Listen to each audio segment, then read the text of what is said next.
tal? Muchas gracias de nuevo por participar otro año en este seminario de literatura hispanoamericana en el aula. Felicitar a Carolina y a María por su excelente comunicación y saludar, como no, al alumnado que tenemos en la asignatura de didáctica de lengua y de escritura, que están aguantando ahora, a partir de ahora, mi tormento con esta comunicación. Espero que les resulte interesante y les mando un saludo a todas las personas. Me voy a centrar en la figura de María Teresa Andrueto, que también fue ayer una de las personas que realizó una de esas conferencias plenarias, junto con las excelentes ponencias de Evelina Dizpe o Rosa Tabernero, entre otras. Así que vamos a adentrarnos muy brevemente en la obra de María Teresa Andrueto, en la escritora argentina de Córdoba, que nos estuvo hablando también de sus raíces, de su familia migrante, y también, obviamente, recomendar el portal de la Cervantes Virtual de la Universidad de Alicante, dedicado a la obra de María Teresa Andrueto, donde el alumnado, dado que este curso también tiene una de esas lecturas, El País de Juan, que posteriormente mencionaré, pues para que pueda tener una mayor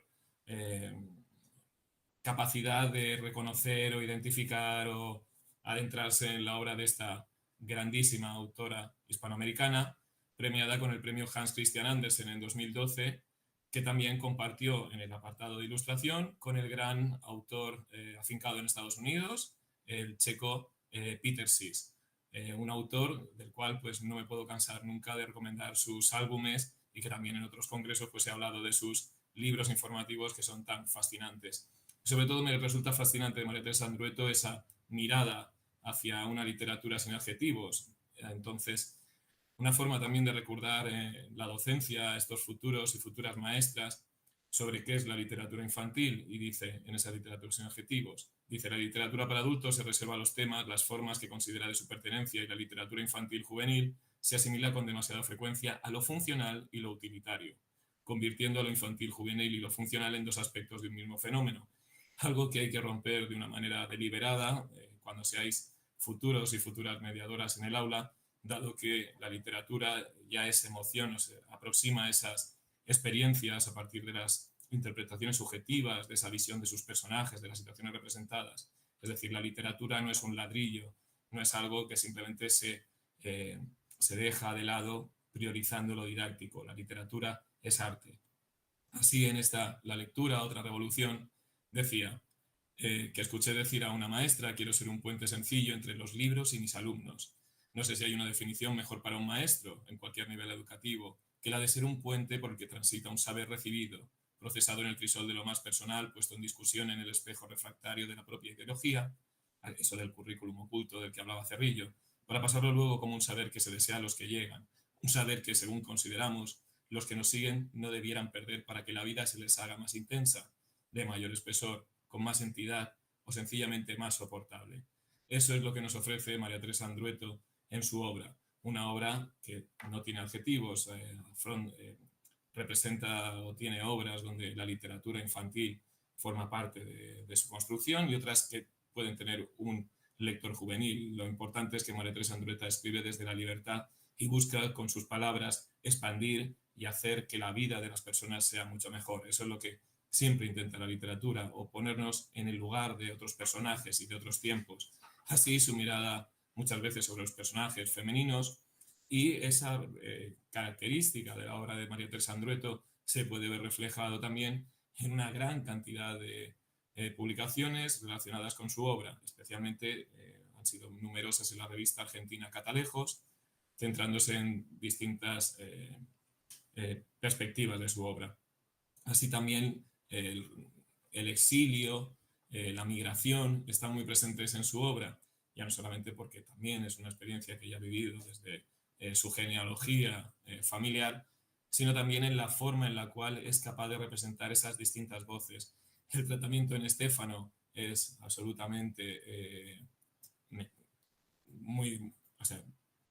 hay que ponerlo en especial valor. Así también ha tenido distintas investigaciones, al igual que El País de Juan. Así que le recomiendo al alumnado que dé un vistazo a las diferentes investigaciones que hay alrededor de esta obra, y sobre todo esa importancia de crear en la literatura un lugar de reunión. Posteriormente, en las conclusiones de esta comunicación, hablaremos de esa importancia de crear comunidades de cuidado y de afecto a partir de la literatura en el aula. Así podemos encontrar una gran cantidad de publicaciones centradas en ese desafío que propone María Teresa Andrueto, en esa literatura que va desde lo más infantil hasta lectores adultos, incluso a los ensayos que ya he hecho mención. Cuando hablamos de estos dos libros que voy a analizar hoy, no nos adentramos exclusivamente en la literatura, ampliamos a otro tipo de lectura, que es la lectura multimodal. A veces lo digo como en tono de provocación, no considero que las narrativas gráficas como el cómic o el álbum sean literatura. Obviamente van a tener una función dentro de la educación literaria, dado que son narrativas que integran el modo lingüístico, pero también nos abren la puerta a unas nuevas alfabetizaciones que amplían a partir del modo visual, de su gramática, una capacidad de ver cómo se relacionan lo lingüístico y la imagen para establecer esa relación solidaria. También una especie de distinción muy básica en ese continuo que parece establecer el álbum y el cómic es que lo que más los diferencia especialmente no es ni el uso de los bocadillos. Vemos en esa La cocina de noche de Maurice Sendak cómo todos los recursos de la didascalia, los bocadillos pueden estar presentes en un álbum ilustrado. Lo que los va a diferenciar es la unidad narrativa, es decir, su secuencia, el número de fragmentos o de escenas que aparecen en la doble página. Así, a partir de la tesis de Mabos, podemos diferenciar que si ese cociente está entre 0,5, que significa que está todo ilustrado a doble página, hasta un máximo de 2, esa división entre el número de escenas, entre el número de páginas, nos posibilita orientarnos en qué podría ser una frontera entre álbum y el cómic. Igualmente, ya os he dicho que la educación literaria pues tiene como objetivo reflexionar sobre la comunicación o comunicar adecuadamente. Y obviamente la comunicación es un fenómeno más amplio que lo lingüístico, sino que también está lo visual, lo auditivo, lo cinestésico, lo espacial, como las propuestas de la multiliteracidades del New London Group en 1996. Así podríamos aplicar estos diferentes parámetros para analizar unas obras que parten de un texto de María Teresa Andrueto, tanto Los ahogados como Genealogía, y cómo los ilustradores Daniel Rabanal y Santiago Guevara van a expandir esa narrativa para dotarle de un nuevo sentido y siempre, dado que va a ser una narrativa en la cual no está presente el texto, sino que aparecen como textos, como elementos diferenciados en la obra, pero integrando una unidad en conjunto en la cual hay una fuerte relación. Cómo esa narrativa visual va a expandir ese universo literario de María Teresa Andrueto. Empezaremos hablando del libro álbum Los ahogados, que se encuentra dentro de una colección de la editorial colombiana Babel, que se llama Frontera Ilustrada. Dentro de esos libros tenemos La mujer de la guarda, como un libro premiado por ese juego de buscar nuevas experimentaciones a partir del soporte del libro entre la ilustración y lo lingüístico. Además, creo que esta tarde la profesora Olivia Martínez hablará de este libro en estas jornadas. Así es una propuesta desde una editorial de América Latina que busca expandir y ofrecer nuevas obras desde un enfoque tanto literario como artístico. Así, aquí pueden observar ustedes algunas de esas maravillosas ilustraciones de Alejandra Costa y nos centraremos ahora en el libro álbum Los ahogados. En la primera parte, lo que hace el ilustrador Daniel Rabanal es intentar establecer un diálogo con aquello que leeremos posteriormente. ¿Por qué una pareja que porta a su hijo se está refugiando? No sabemos al principio de qué huyen, pero el autor, simplemente con el uso del color y utilizando el pliegue central de la página para mostrar una contraposición entre los dos momentos en los cuales la pareja se refugiaba en esa casa, al principio de su amor en la infancia, y ahora ya de adultos, con esos colores oscuros, grisáceos, para denotar visualmente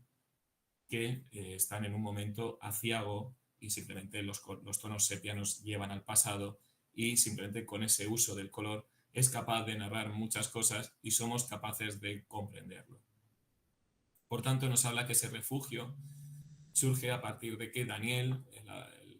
el personaje masculino, se está refugiando dado que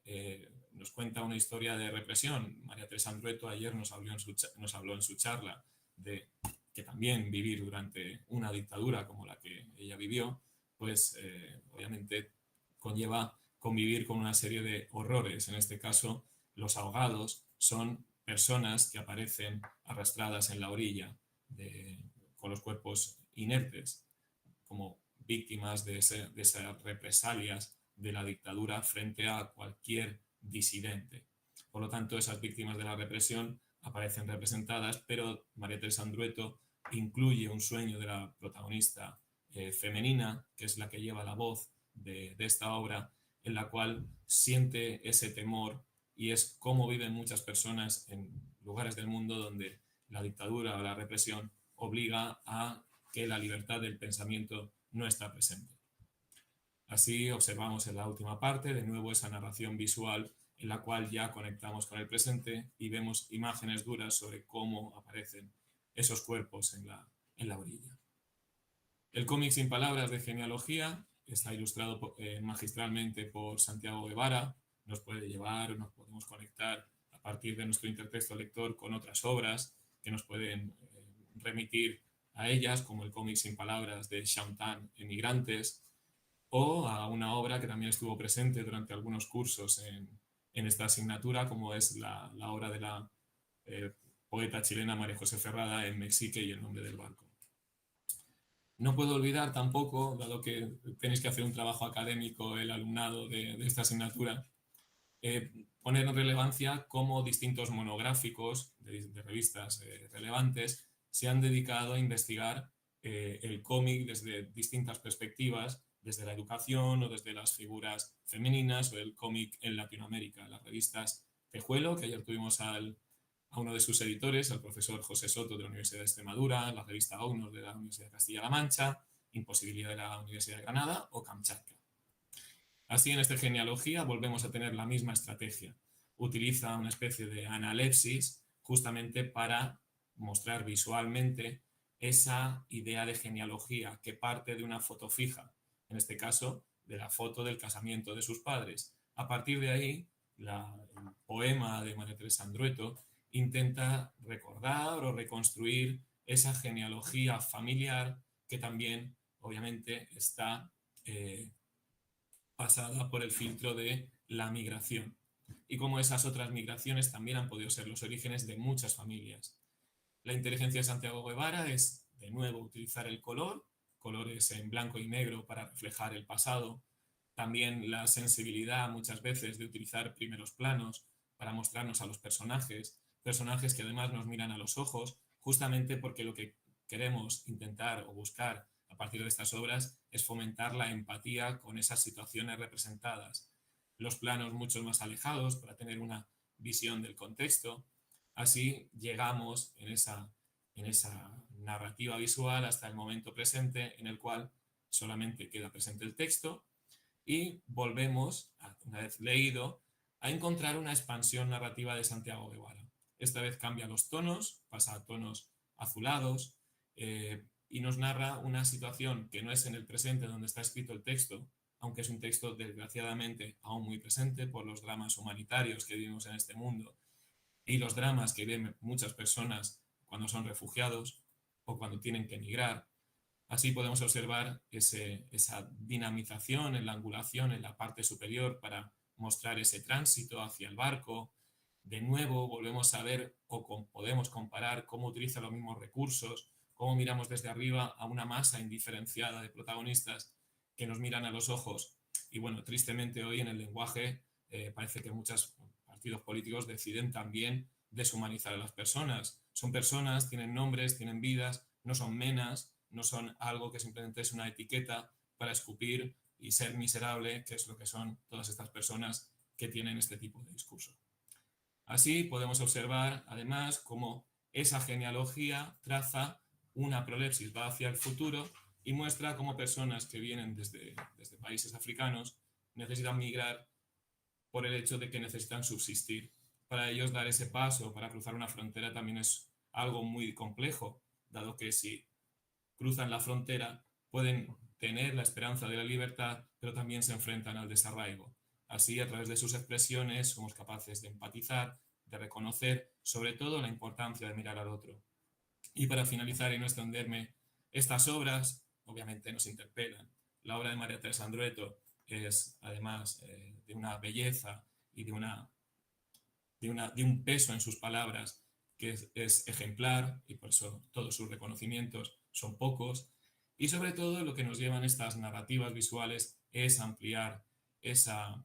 mirada a partir de una empatía a través de lo visual. Por lo tanto, lo importante de estas obras en las aulas es crear comunidades conscientes de que vivimos en un mundo donde desgraciadamente suceden tragedias, y también esa apreciación es una especie de responsabilidad social que vamos a tener como maestros y maestras para crear una comunidad de cuidado a partir del desarrollo del pensamiento crítico, que debería ser uno de los objetivos irrenunciables en vuestra futura labor como maestros y maestras. Así que muchas gracias por vuestra atención, dejo de compartir y ha sido un placer dar la charla esta con vosotros. Muchas gracias.